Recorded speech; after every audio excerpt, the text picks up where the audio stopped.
for your freebies. You know it's a good freebie when you second guess, like, man, I should be charging for this.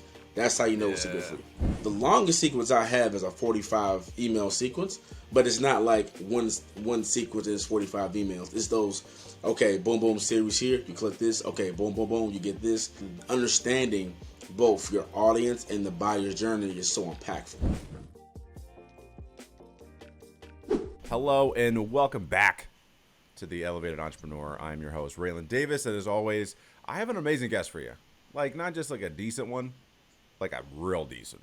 Like, decent in like the best way possible. Real decent. He's my good friend, Rock. Rock is a automation specialist. Email automation, CRMs, text, you name it. You want to automate it, my boy Rock can do it. But I think more impressively, and this is why he's on the podcast today, is because it's not just the automation, it's the automation with intent, right? The intent to influence, the intent to inspire, the intent to get somebody across the line to buy. So without further ado, what's up, Rock? How you doing, man?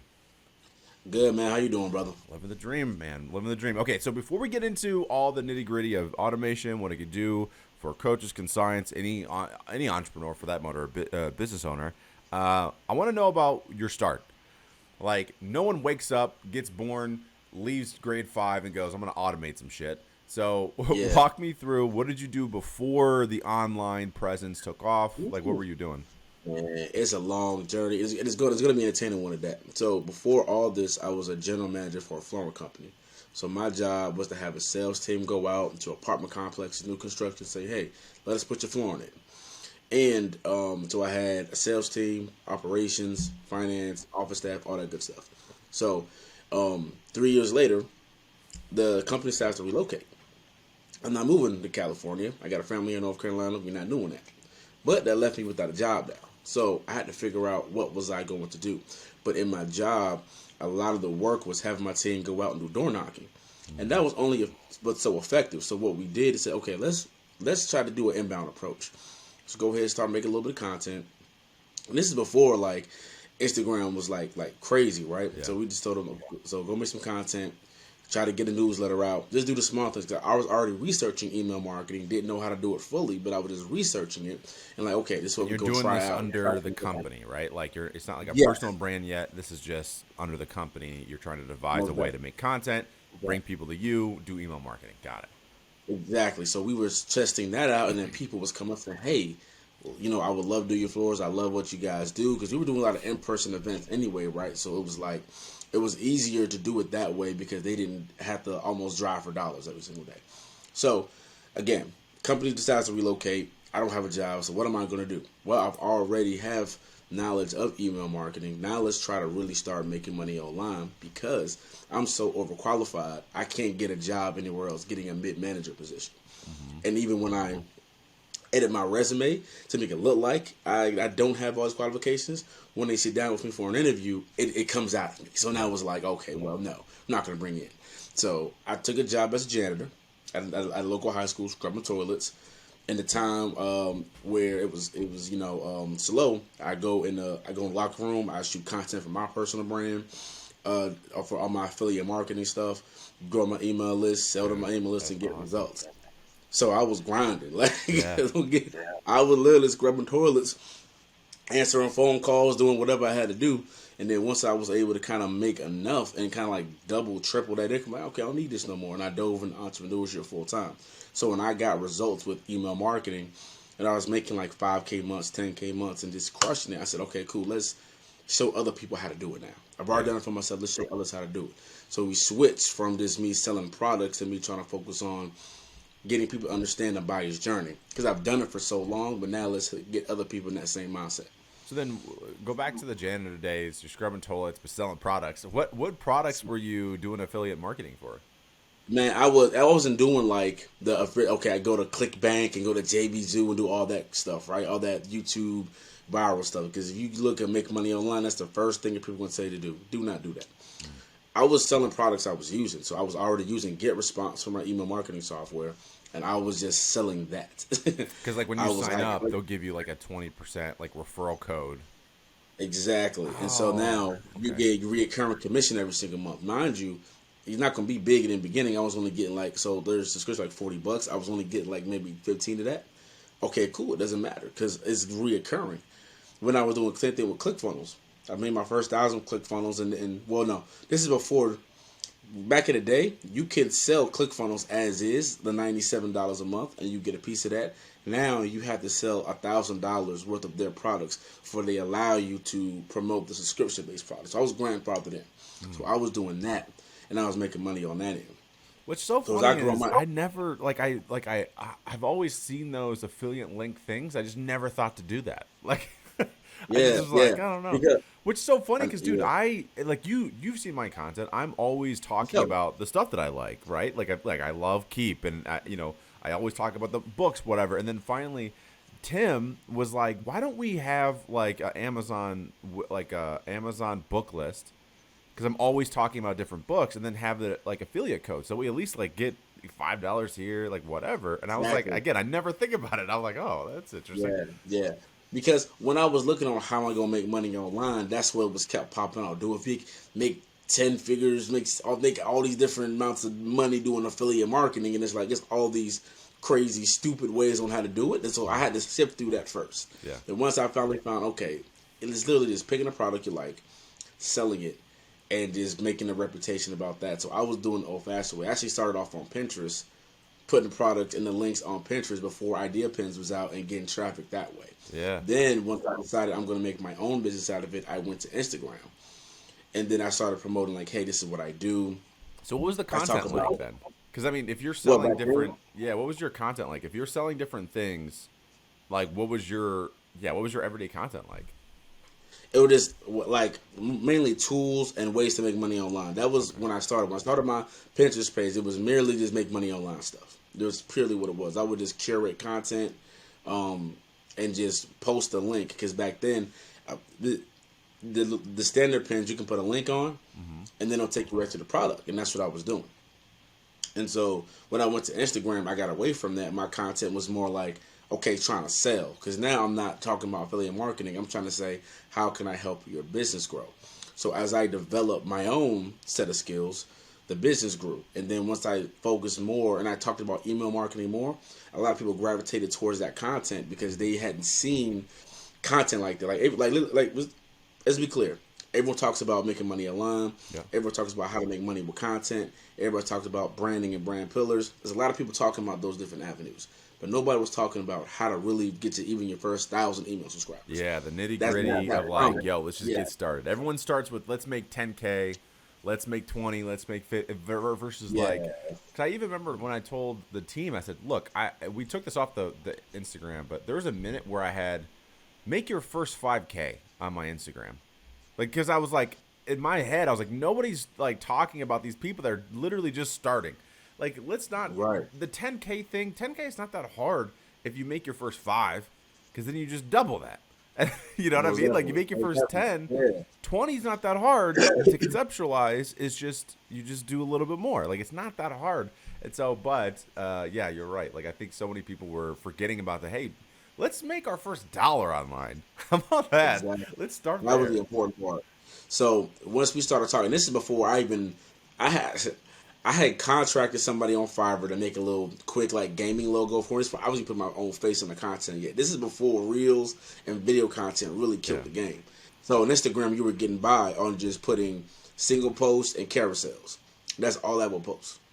And then and I Well, was getting carousels were good traction. crushing back in the day.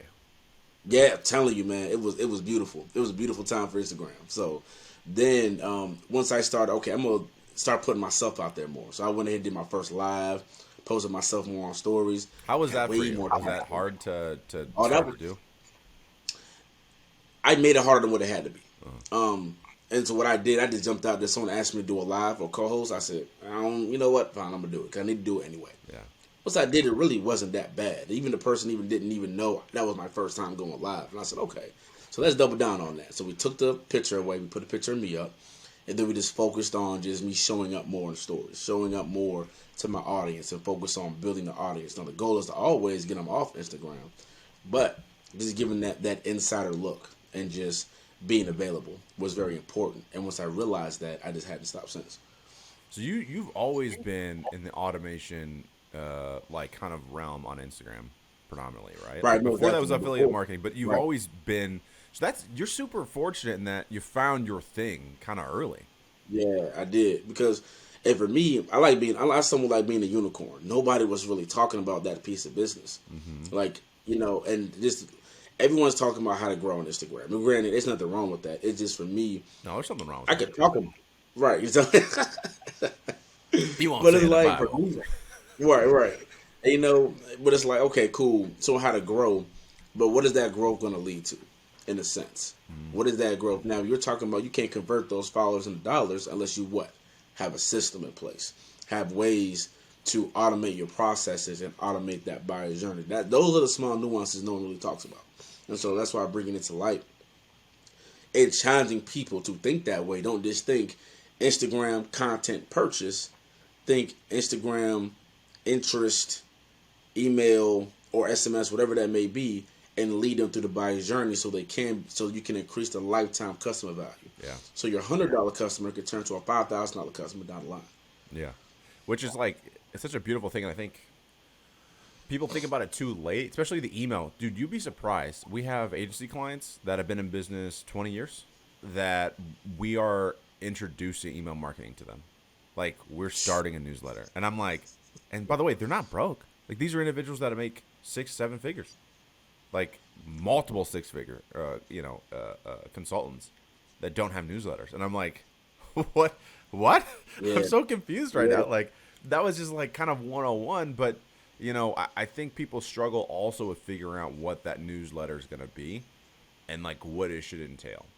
And most definitely. we got somewhat lucky because I used to do this thing, Rock, and I still do it, but I probably unconsciously, obviously. But basically, if I in elevated, if anybody did something that they weren't, being impeccable with their word, they said, "Hey, I'm going to do X, Y, and Z this week," and they don't do it. Right? I would have this. I had this habit. I go, Rock, I love you, right? And then that was my way of the next thing I was going to say was going to be like, "What the fuck are you doing?"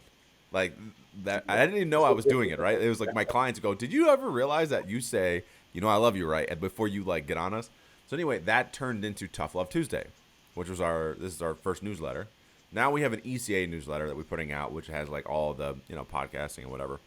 But what's funny is, Elisa does our email, and I didn't realize how simple email marketing can be in terms of the conversation Yeah, that's already going on, and the logical sequence of events that should happen. Like, you download this freebie, here are the like, I know how to conceptualize it from a high level standpoint, right? Like, I know I want to take you from I think I need this to this, whichever that thing is, a $27 offer, $300, whatever, right?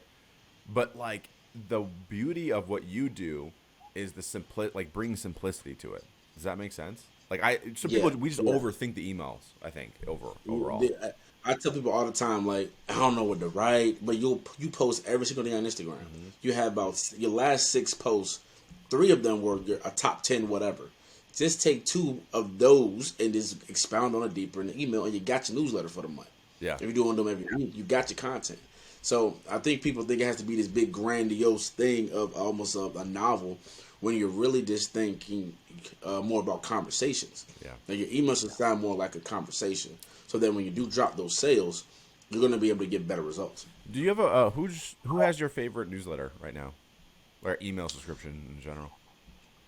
I would say the guys from Valuepreneur. I love those newsletters because they're just super value packed. I'm on Gary V's as well. I subscribe to a lot, and I also like Russell Brunson's. They're kind of awesome. The the Valleypreneur. What do you like about them? Like, is there I something? like Let me say this. Is there some? I'll put it this way. Is there a through line between all of them? Like, is there something that they all do that like you really really enjoy? I like their call to action because it's subtle. What's the call to action? The call to actions are normally like, hey, if you want to level up, then watch this video, and the video won't be the sale, it'll be the off. It'll be like content, and then within that content is the offer. Yeah, yeah. Okay. And that's kind of what I mimic with how I sell, because I call them email stealth secrets, because if you're just blasting your offer in your email all the time, it's going to get stale. Yeah. But if you have, let's say, a YouTube video and the offer is in the description, And then the video, you kind of talk about the offer in a roundabout way, more like you're explaining why you need this and get some there. It's going to, you create a more organic appeal versus saying, subject line being bracket, buy now, 50% off XYZ, you're going to get this. Then just dropping helpful content at the end, you shifting them to somewhere else that has that content, and then you got that offer. Which so makes sense, that's a start, right? Like if somebody you get an email and it has some value, you want to go deeper. Here's a video, right? Here's a video training. That's what we usually do. Is like here's a video training. Right. What I don't do though is take it to that next level of embedding and kind of starting to do it now, where we're putting our call to action in the middle of the video. So then that could be our call to action. But one of the things my favorite newsletter to subscribe to is Joe Polish's newsletter. So I actually everything I know about email marketing comes from Dean Jackson and Joe Polish. Joe Polish is the CEO of or the founder of Genius Network, and then Dean Jackson is his partner, and they do I Love Marketing together. It's a great podcast. It's amazing, and they do the best thing about that podcast is they do not in person, but Zoom meetups. So then when they film, it's literally them on a Zoom, and you can come. And there'll be 300 people in there, and so it's so fun. Anyway, but Dean Jackson, fun fact, invented the squeeze pays. There's this really cool people that are in that world that are so our generation have no idea who they are, but they're like the godfathers of marketing. Anyway, but I bring them up because the way that Joe writes his newsletters is fascinating to me because it was the first person I saw that just literally he was like value only. He never pitches, except for in theory, kind of he pitches in every email because he does it in the PS line. So that's exactly what I did. So I literally stole his thing. It's just value, and then in the PS line, I'll be like, PS, when you're ready, here's 3 ways that we can help you. And it's just, dude, it's brilliant. And so it's it's always there. It's I never forget to pitch because it's always there. But at the same time, it's because for example, Joe, his main offer is the Genius Network, right? So Genius Network, $25,000 a year to be in that mastermind. Well, I would imagine 95% of the people that's on that email is not qualified to be in Genius Network, but they will be one day. So it's that cool thing of, hey, you can keep somebody on the email for 5-10 years, and they'll get a bunch of value from you, and then when they're ready to make that decision, you're a no-brainer. It works. I've had clients that I had months where it was slow, and then clients fall into my lap because they got the email, they booked the call, they said, all right, man, I'm ready. Because you got to think about it. Situations change every 3 to 6 months for people, financially, emotionally, whatever that may, spiritually, whatever that may be. So now they may be ready to go ahead and take eventually offer now versus in the beginning when they probably were just starting or they couldn't get traction or they were able to somehow get funding or whatever. And you were top of mind because you stayed in their inbox for however long. Yeah. Okay, so another question on the email side, is email? Oh, let me back up. Have you heard of the 9-word email? I want to talk to you about the 9-1 email. The 9-word email. 9-word email. I have not. You probably have heard a version of it. So Dean Jackson, once again, right? He came out with this thing called the 9-word email, and it's literally it'll be it would say the subject line would be let's just say last chance, but that's not really a good one. It'd be coaching. Right. And then in the subject or in the thing, it'll say just literally in 9 words, you summarize and go, I have have 3 more spots open for my coaching. Are you interested? ? Just really small, condensed, just 9 words. And he was talking about it again on I Love Marketing podcast. And it was I tested a few times. One, the open rate and response rate is just ridiculous. And I think it's just because you break up the cadence maybe of long email, and then plus, and also too, one of the things I played with before was no signature. So I took off the signature, so it seemed like it just came from my phone, right? Yeah. And you'd be surprised how many people, even if it's just a no, how many people respond. And I don't know why it works so well. It's crazy. But anyway, I just want to see if you heard about it. It's genius because normally when people can see the bottom of the email anyway, they're more likely to finish it. That's why personally, I'm not a fan of super long emails. The majority, I would say maybe around I would say 15 to 20 lines is what you'll get from me on any given day when I send an email out, because I know that naturally someone's going to scan to the bottom, and if it's like they see that bar and it's super tiny, that means they got a lot of scrolling to do, right? Yeah. So it was like, okay, we're not going to look at it that way. So if I just break it one line and I do a line break and I kind of make it easier for them to scan through, I'm going to get better results that way. So that's definitely genius, because now it's just like, okay, it's to the point. Yeah. It's to the point. So then, how did you find? So okay, you got into email marketing. Do you enjoy the copywriting of email, or do you like the setup of like the strategy? Like, what do you enjoy most about the email marketing?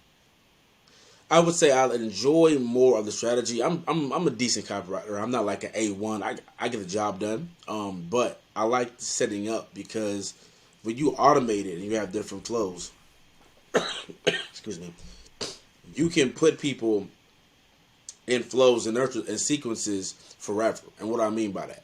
So let's say, and I give an example. Let's say someone goes to my welcome sequence. At the last email, my welcome sequence, it'll be an offer to book a call with me. They book the call. So now, after they book the call, 30 minutes later, I get a text saying how the meeting go. And I'll have 3 links. They showed and paid, they no showed, or they showed and not ready. I click that link and they automatically get sent to another sequence. Damn. Let's go. So now they're in there forever. By the way, that's a salesperson's wet dream. You know that? Like, the Yeah. follow up is the worst part of sales. Right, it is. So now and those sequences have certain triggers and things of that nature. So the longest sequence I have is a 45 email sequence, but it's not like one sequence is 45 emails. It's those, okay, boom boom series here. You click this, okay, boom boom boom. You get this. You click that, boom boom boom. So it's smaller, broken down. But again, that's why understanding both your audience and the buyer's journey is so impactful. Yeah, I think also too, like I wouldn't even recommend that people would go to you right when they start, because I feel like you got to really know your offer. I feel like, tell me if I'm wrong, but I feel like you really got to know your offer, and you really got to know your customer before you do this. Yeah, like you really do. and now I guess like if they work with you, obviously if they expand or do something, they can always continue that work. So I guess you could still do it. But I'm just thinking, like, dude, like, how much do you really need to know your customer before you write a 45-page sequence that they all tap into each other and they're all based on decision making? That's crazy. Right. Your mind has to operate on a different level and kind of understand what are your common objections, what are their fears, what really keeps them up at night. Like, you have to really understand those small nuances. So someone normally, and people do just get, hey man, I just need something basic. And so I recommend, even if you don't, okay, you can't fathom creating a 45 email sequence, get your basic 5-piece in. Get your basic 5-piece welcome sequence. That's everybody. That should be a done deal for everybody. Where they get a freebie from you, they get 4 to 5 emails. That last email is going to be the offer.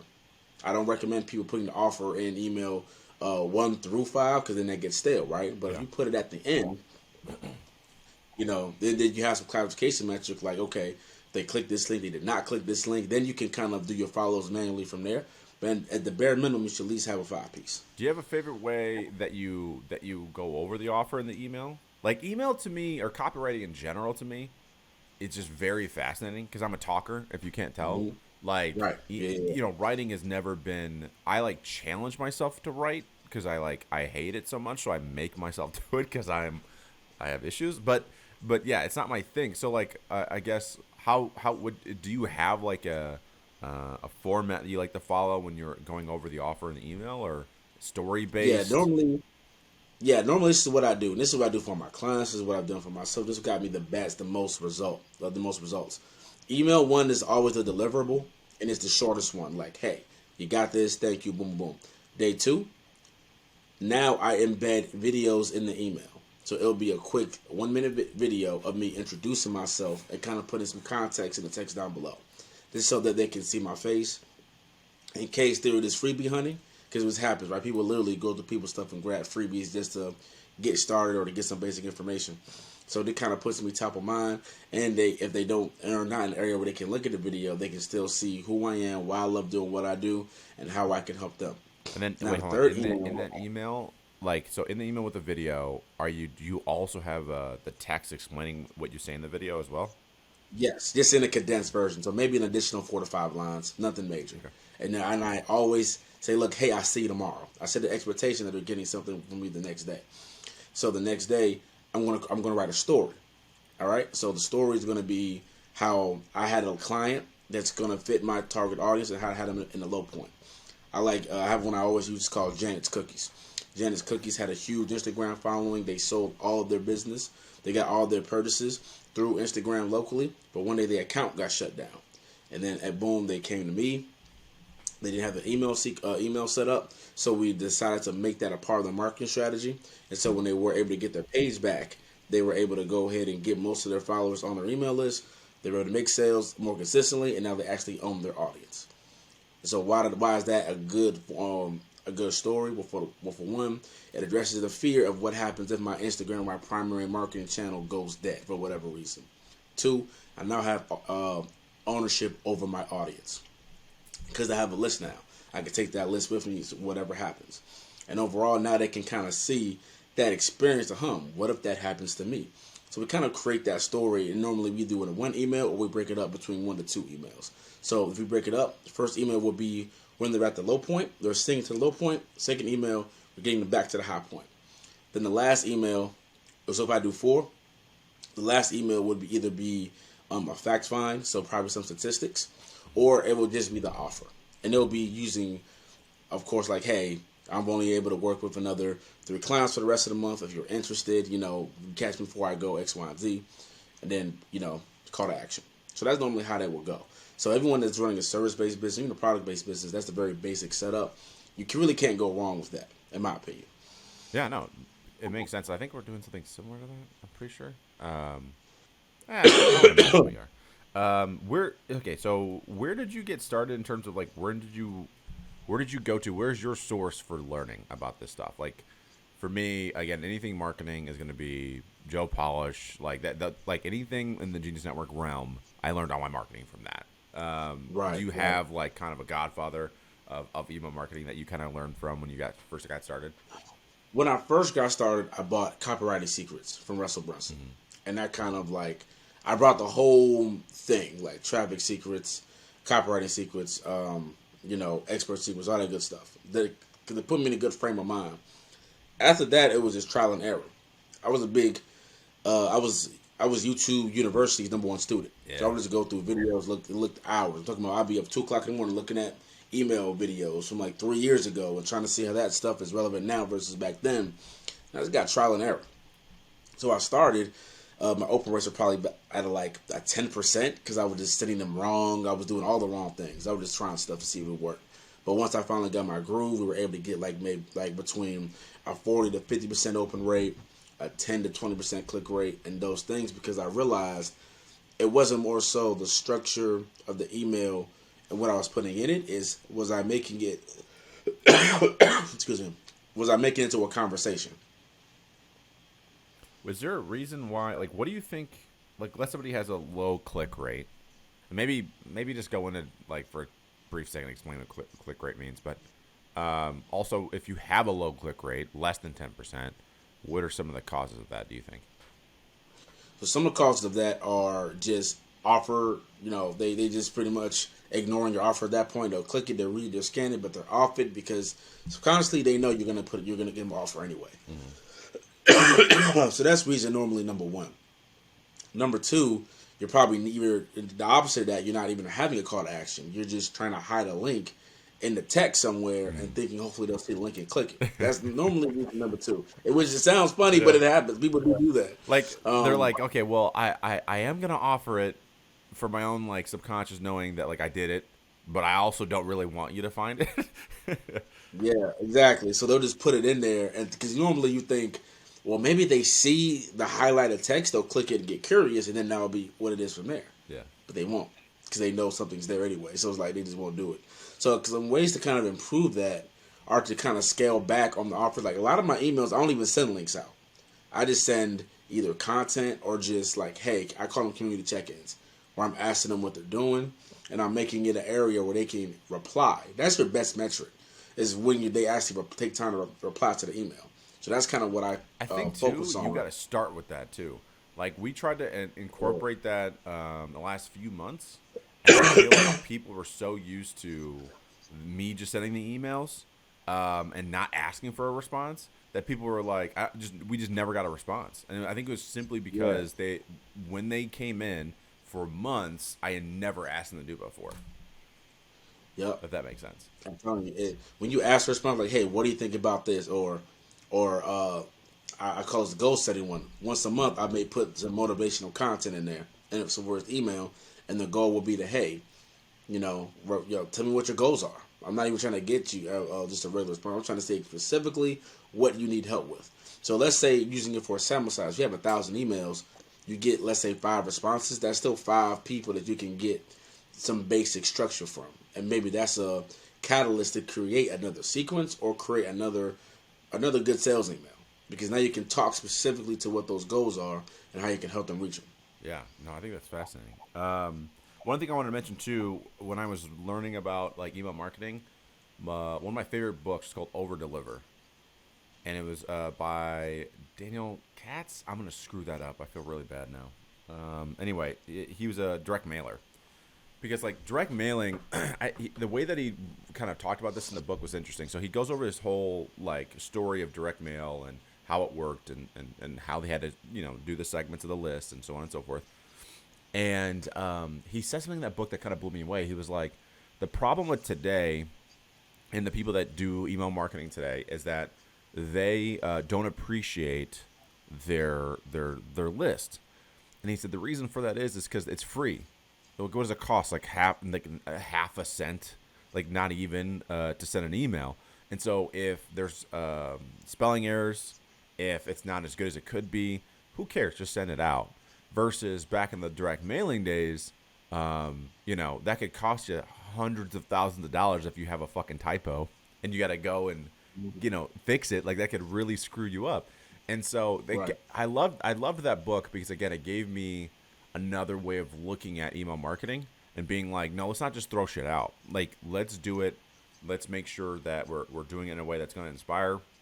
It's not going to be a Right. huge Be waste. intentional. Let's be super, yes, exactly, super intentional. Because when I first started, again, I had I had a list, but I just didn't really focus on it as much as I do now. But when you first get started, I think it's really easy to just like send out emails whenever or never send out an email. But then and this is the problem, and hopefully people pick this up from listening to this today, is even if you have a list, like to nurture it. Because again, I have a client right now, dude, that has 25,000 people on her list, but she hasn't emailed them in like 3 years. And I'm like, what were you doing? Like that's such a Yeah. like what? So you might as well start from scratch now at this point, because going to serve no purpose. You're going to get like maybe a 3% open rate, I know. which So I've like, seen. I think our plan is to do a really quick like 3 email series just to say, hey, like if you're still into this, click Yeah, here, win back. Yeah, like, and then get rid of the rest of them. Like, yeah, that makes sense. it's That just makes sense. again, it's just fascinating to me. But I think okay, so let's go back to the starting point, right? So if people are just getting started, how do you come up with a list? How do you get a list? How do we get people to actually opt in and want emails from us? And maybe I'm going to ask you another question to this, right? Is email marketing actually dead? And then we're going to after this we're going to move on to the CRM stuff. But yeah, is email marketing dead, and how do I get started? No, email marketing is not dead. People think email marketing is dead because they haven't figured out how to use it optimally. So that's why they're having problems with it. If I'm just getting started and I have something of value, I would give it away for free, of course. Now, this Do is you going to think some the people freebie giveaway is still the best way to generate a list? most definitely. Okay. Most definitely, hands down. And now I would even mention, instead of it being an ebook, I think ebooks are dead. Ebooks definitely are dead. They're played out. I don't recommend anybody offering an ebook anymore. I recommend a video training, maybe a free course, maybe the bare minimum a 1 page. If it is going to be something like they got to read a 1 page checklist or something like that, but it has to be valuable. I always say for your freebies, you know it's a good freebie when you second guess, like, man, I should be charging for this. That's how you know it's a good freebie. We say out free the competition. Exactly. So it's like it's valuable, makes sense. Give it away for free. Make content around it. When you're doing live videos with other people, try to get in front of their audience. If you don't have a big one, kind of leverage somebody else's. Do what you have to do. And then once you do, make your sequences. Even if you don't have a store because you're just starting, make one up. Like I'm just being very honest here. Make one up. Make it so where you're confident in the what you're able to deliver, and create that scenario. Because again, facts tell, but stories sell. Yeah. So that's why I'm a big fan of storytelling within the confines of email, because it creates some relatability. And so once you are able to do that, and you are able to get your first 100, your first 1,000 email subscribers, based on your numbers on your sequence, you can always tweak it later. So getting started, that's the first thing. But to get the emails, let me back up. I kind of went too far there. You need to make a landing page or a squeeze page. And what that's just going to be a brief one-pager on how to get someone's name, email, or phone number in exchange for the freebie. So they leave their information, they hit submit, they get an automated email getting what you just promised them. And so that's how you pretty much get started. What do you think about, by the way, I got somebody, somebody that's in the academy.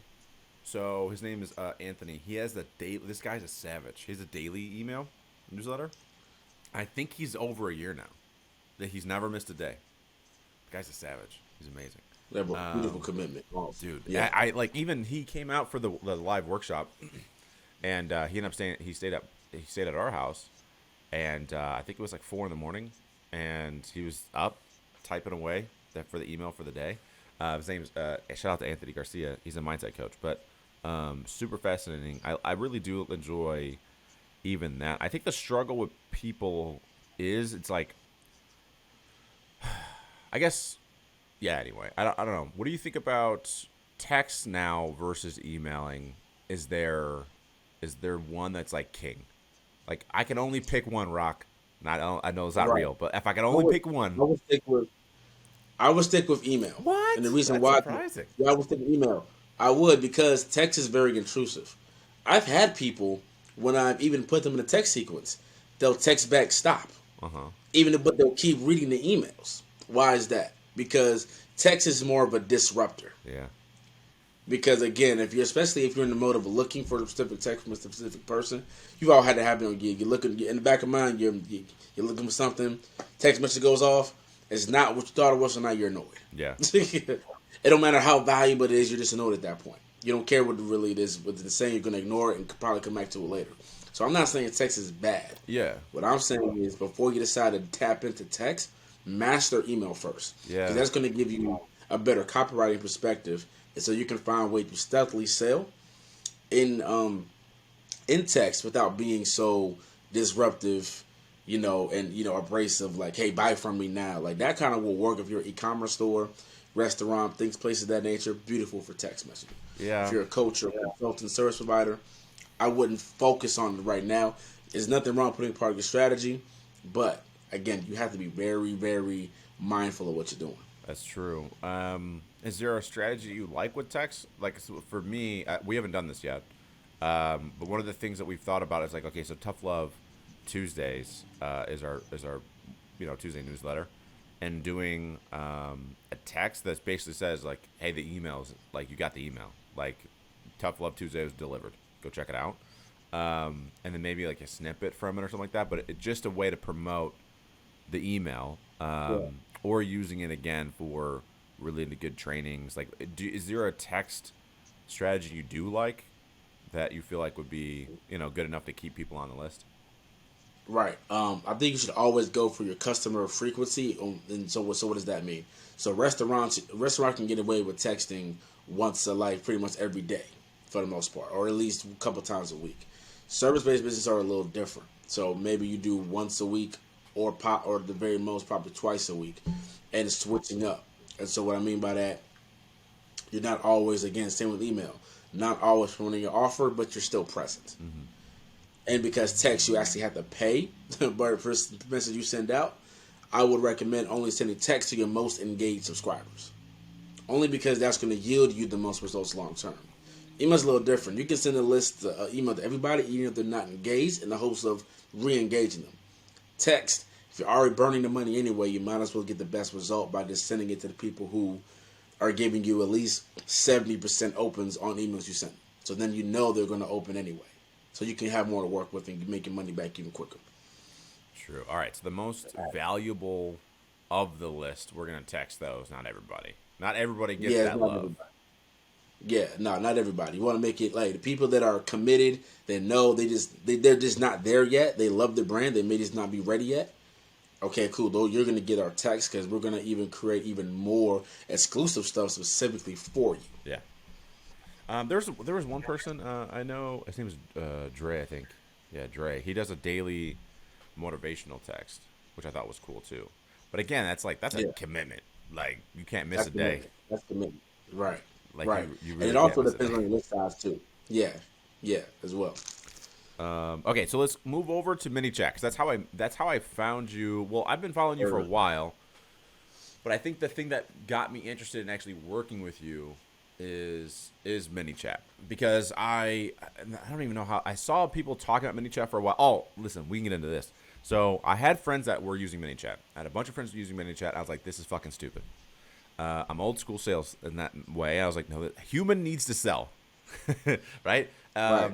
And Yeah. also too, it was frustrating because I think also it wasn't ManyChat's fault. It was their fault because their automations were so fucked up that it was like the keywords didn't make sense. So like a lot of times, in the middle of a conversation, next thing you know, you get that automation. You're like, dude, what? This is so freaking annoying. It made me not want to text them.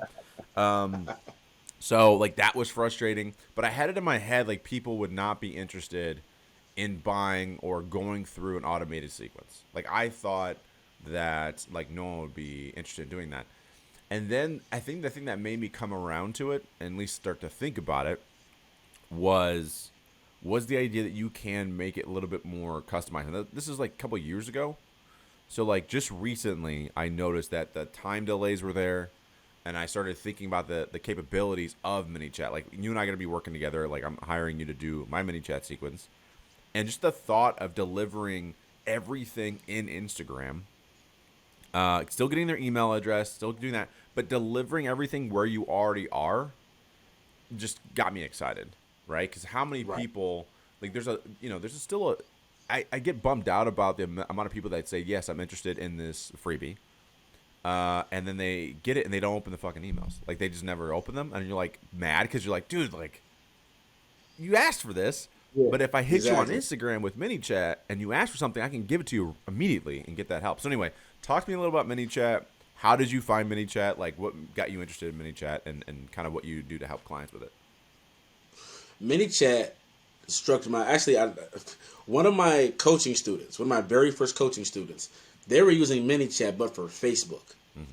So that's so, and I was showing him, and he was, and my responsibility was show him how to sell it and how to get people on the email list and how to promote it the right way. This is back when my coaching program was all jacked up. I just was talking about sales in general, was getting people results, but it wasn't my best moment in time. Yeah. But it was still my Wait, program. why not though? And so because I was still talking about everything. I was showing people how to make content, how to sell, how to brand yourself. I was including email in there, but it wasn't narrowly focused as it is now. Now, if you're in my coaching program, we're still talking about email, automation, buyer's journey, make sales. Before, it was an overarching experience that was long, and it just wasn't my best work at that time. But Mark was still able to get results because he sold a mini chat course that he was selling for like $50 a pop, which was way too low. So once we upped that to 1,000 and was selling in Facebook groups, he was able to make like his first 5K, quit his job. Now he's living the mini chat life on Facebook. And so then that got me interested in learning it for myself because of things he was able to do. He was able to, when people clicked on the Facebook ads, instead of having people go to a website, they would kick off the actual response bot. They were like, "Hey, thank you for." And I was see this, and I'm like, "This is pretty daggone cool, man." And so Marcus pretty much stopped doing mini chat for whatever reason. This is like fast forward a year later. This is like back in 2018. This was happening. So then he stops. I decided to pick it up because they're announcing it for Instagram soon. I said, okay, cool.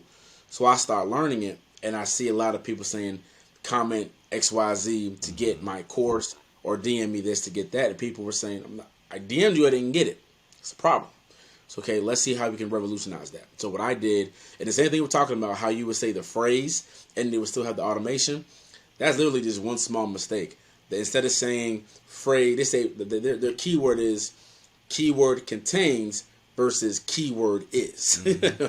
So that's the small stuff that messes people up. So once I realized that, I was like, okay, let's create an experience for my Instagram family so they get everything there. Because again, once they got to click off, if it's a bad signal, load times, then they're going to be able to, they're not going to be engaged if they have to wait too long for it or they got to search for it.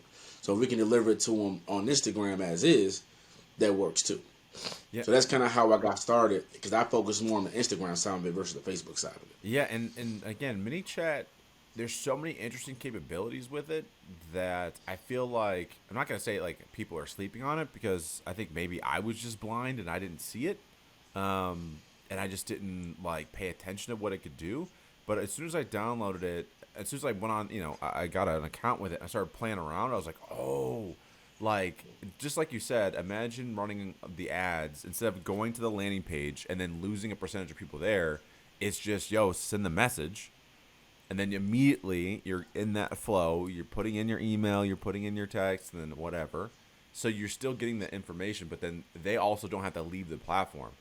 Because it's also, you have such a short period of time to keep their attention once they leave the Instagram platform. Because that's where they want to be. They don't want to leave Instagram. If they wanted to leave Instagram, right, they would have been off Instagram. And so it's like, let's keep them where they wanted to be, take them through, and then they can still get everything they need. And so, like, Menuchat in general, it's like, I remember when I was playing around with it and I figured out the capabilities of it, I remember calling Elisa, who, I gotta say, man, I have the best team in the world because they don't, like, kill me. Because every other day I got something like, oh, my God, we could do this. I have the worst, dude. Yeah. But I called her. I'm like, I'm not saying I want to be done with email marketing. But I'm saying that with this and email marketing, like, we could do some damage. Because then we're meeting people where they are. Because, again, there's people that definitely open their email and they're very active in their email. But there's other people that are like, they get on the list, but they're not really reading that like it. You know what I mean? Like, they'd rather you DM them on Instagram, and I don't feel like DMing you all day on Instagram. So, like, let's have Menuchat do it. Yeah, and it's amazing because then, as I showed you when we had talked, you can create different pathways depending on what the response is. Mm-hmm. You can tag them, and so now you can send almost like an email blast. You can send a message to all your your entire people that's tagged with a specific thing, because they went through this specific automation flow. So now you're creating instant deliverability because, again, they're on platform. And then you can create as many, because a lot of people, what they do, they'll put a freebie hub in their link in bio, and they'll have like 30,000 links to it. And so people get lost in that anyway. Now, if that is the case, if you do have more than one offer, you can have one offer in the link in bio, and then your bio, also in your bio, you can have a call to action, but like DM me this to get this. Yeah. So that's what I was screenshotting you that if you DM me a certain thing, you'll get a whole flow within that itself, and that will be a qualification metric. That's what I love about Menuchat is that the frustrating part as a coach is I have many different offers, right? I mean, I have the one main offer, the flagship, which is the academy, but I have tons of freebies we've made. I have tons of things that I want to give to people because I'm like, we make these trainings every week on YouTube. We do, we have the podcast, we have this, but I fucking refuse to put in more than one link in the bio. Like, I hate Linktree. There's too many options. Yeah. And so you're kind of stuck, right? And then also when we make our content, we oftentimes embed in the carousel or in the video link in the bio, right?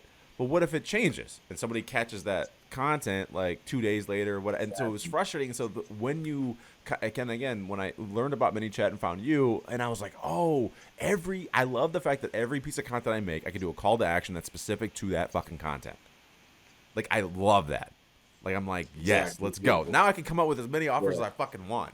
I can have a thing, with it, Yep. One of my clients, they have like 6 different offers because they do trucking. Like, they pretty much they offer truckers pretty much a home for the most part, so they can go out and do their thing. And what she does, we created a freebie hub for her, and so it's called like a Menuchat command list. So as a highlight, they look at that, it'll give them a list of all the things they can DM to get certain things. Yeah. So now the DMer XYZ, boom, it goes automatically. Yeah. So they're able to get what they need to get. Because I even want to do crazy. Yeah, there's a lot of interesting things we could do with it. 'Cause I think the other thing that I'd be interested to utilize for it would be like again the podcast stuff. I'm just thinking about it like again, it's like get the latest podcast on the menu, right? But also like with the tag list of being like, hey, just so you guys know, like the new episode's out. Like, because I think if we could do something like that, it all feeds into everything, right? Like, so I look at, so it's interesting because you talk about we talk about with email marketing to get people off the platform, and how I look at things is like get somebody to as many platforms as possible. Like I want you to follow me on LinkedIn. I want you to follow me on Instagram. Right. I want you to follow me on my new email newsletter. I want you to follow me everywhere. Because I was trying to explain to this woman on LinkedIn, and I don't know why. Maybe it's the way that I was explaining it was wrong, or what. Hold on one second. Echo. Go on, do not disturb. She's bugging me about my meetings. Anyway, so what I was explaining to her, I was like, look, you know on Instagram only 10% of your audience is seeing your shit. Like maybe less, okay? It doesn't matter how many followers you got, like 10% is seeing it. Okay, so the idea is, yes, of course, if I get you on my email marketing, cool. But even that is a percentage. Like on the high end, we're talking about 50% open rates, like on the high end, right? But still, that bothers me. So, okay, what if, though, I get you to go from Instagram to follow me on YouTube? Okay, now I just increase my chances a little bit. And then also from YouTube to TikTok and then also to LinkedIn and then email marketing. Well, the point of saying all that is that if I do that, I've now increased my my chances substantially of you seeing my same piece of content at some point in that day. Right? Most definitely. And then there's also this thing where you create this this serendipity, right? Where somebody reaches out to you and goes, "Man, it's weird. I've been seeing your shit all the time. I think it's a sign that we should work together." And it's like, no, I'm just, you follow me everywhere and I post every day. Yeah. So like, it's just the chances are, you're going to see my shit. Right. But it's like, that was my thing. It's like, okay, so, but also what became this interesting thing, we haven't perfected it, by the way. So I'm going to put it out there. Maybe somebody could perfect it before me and just tell me how you did it. Is I want to leave breadcrumbs. So for example, let's say you see Instagram, TikTok first. That's going to be a snippet versus the long form version of that. It's obviously on YouTube. And then on LinkedIn, it's the written side of it, right? But what I want to be able to do is to give you the order some way in the content. So that way, if you see it on LinkedIn, then you go in the order. And then you realize, oh, LinkedIn was third. So you go do it all over again because that was the right order. Does that make sense? Right. Yeah, I see what you're saying. Trying to make it where they have to go through a specific pathway to get the full value of the content. Exactly. Gotcha. But like in the thing, I started with TikTok. But that's the last one. So I'm going to come back to that. Let me go over to his Instagram. Again, I know it's like crazy, but the reason why I'm obsessed with this concept is because of time. Trust equals sales, period. People trust you, they buy from you. But what is the metric in which you need to track in order to measure trust? It's time. So if I can get you to spend more time with me across platforms, in my emails, whatever, the more time you spend with me, the more likelihood you're going to buy from me. And if I wait long enough for the ask, you're going to give me even more money. So it becomes this thing. Anyway, that's like my obsession right now. So my last kind of question for you, last couple questions is, one, why don't people fucking do this? So like, what are some of the objections you get about like, Menuchat or email marketing? Like, why aren't people like, why isn't 100 people at your door right now saying, please build my shit? Like, I don't understand why people aren't doing this more. Because they look at their habits and they associate that with their potential customers' habits. Man, I never look at my email. I never read my email. So why do I expect them to? You're not them. Like, if I'm looking for a specific email, I favorite, I make sure it's in my inbox, XYZ. You just haven't created that dynamic for your audience. Because your audience is used to seeing your videos where you give a bunch of value, and that's where it stops. People need sometimes 5 to 7 points of contact for you to make that sale. Because as you said, it's way more time now. equals trust. Yeah, way more. You need a bunch of how much content is out right now? Fucking, it's. I heard from somebody. I'll let you finish, but there's a guy that is really big into Google Analytics and Google Ads. This new thing called Performance Max on Google. I won't get into that. I'll get into it with you later because it's fascinating as hell. Basically, Google's going to take over the world. They're Skynet. But he said it's closer to 500 now because of how much content's out there. Yeah, it's crazy. So so for the individual, if they're able to create that, or at least get as many points of contact as possible, whether that's Instagram, email, TikTok, LinkedIn, whatever that may be for them, you're gonna still increase your chances. So why not? And plus, it's the ownership of it. Yeah. And so let's say your IG account gets shut down for several reasons. You can't create content. So how are you going to? How are you still going to eat? How are you still going to make sales? You know, and I give you an example for myself. I've been real sick lately. You know, I caught up in my mouth right now. I haven't been able to make content the last 2-3 weeks, which means I'm not able to get many new leads coming in, looking at my stuff, and take things of that nature. But I can still send emails. I still got points on the board. I still got appointments booked. Why? Because I send stuff to my email list religiously. And so with that, if you're out the game and you can't do one action, your email is your saving grace. If you think about it from that perspective, that's like your last ditch effort. Like if everything goes wrong, if I can get something going for my email list, even if it's a couple of appointments, I still have a chance to be in the game. Do you is most of your stuff still automated, or do you do any of your emails that's like kind of fresh off the dome? Like, hey, just got this idea today. I'm gonna send this email. Like, how often do you do that? Yeah, normally I do that. Like all of my weekly emails, they're pretty manual. So I send one twice a week. I do a community check-in, and I do an official newsletter where I just curate content from other sources. It's not even about me. I just want to share the values that I may have been looking up throughout the week. I share that. And then the community check-in, which is, again, is more me-centric, where I create the content. I'll do my ninja call to action to where I want to get them somewhere. And then once a month, I do like a hard sell. Yeah. Like, hey, I had 2 availability. I'm all going out of town this week, whatever that may be, whatever my FOMO situation is. I drop that so that people can take advantage of what we got going on. I like the idea of the hard sell once a month, of being like, especially if you got people who you can tell keeps clicking a link, they've downloaded everything, they've opened every email, just once a month going, hey, motherfucker, listen, I know you want this. Like, Exactly. I don't know what you need from me. I know you want to buy it. Just fucking put your card information in and let's get to work. What are we doing here? What are we doing? Yeah. And see, and that's the beauty about email marketing, because you can tag, especially when you get to the advanced side, depending on their actions, you can tag them with certain things. Like when somebody clicks a link, and they click my booking link in the email, I tag them with, click the booking link. So let's say I send 500 emails out that day. If a third of those click booking link, guess what? On my hard sell day, I may just send an email today where people are like, look, I see you clicked the link, but you didn't book anything. What happened? What's going on? Are you ready? Are you still struggling with X, Y, and Z? And that's my hard sell. And I generate a lot of appointments that way. What people don't do enough, and I was fortunate. I had a conversation with somebody yesterday. Same scenario I just mentioned, right? She went through every single email. She has opened every email. She's clicked every link that I've ever had. She's bought everything except for join the academy. And so I don't think people do this enough, because I think they're afraid of the response. But I flat out asked them, walk me through, why the hell haven't you joined yet? It exists. All these steps happened. You were literally the perfect. I created, the mastermind thinking of you, the type of person you are. It's made for you. And you haven't bought. Walk me through why not. And I don't think we do that enough as marketers / coaches / consultant, whatever, because it was so helpful. I called the team afterwards, and I was like, all right, here's our problems. And the biggest problem was, which again was super surprising, is we don't do call to actions enough, which is so funny, because to me, we're so blinded by our own shit sometimes that we think we're pitching every second of the day. It's almost too much. And then you hear back from people that's talking with you, and they're like, yeah, no, you don't pitch enough. I was like, I don't pitch enough? What the fuck?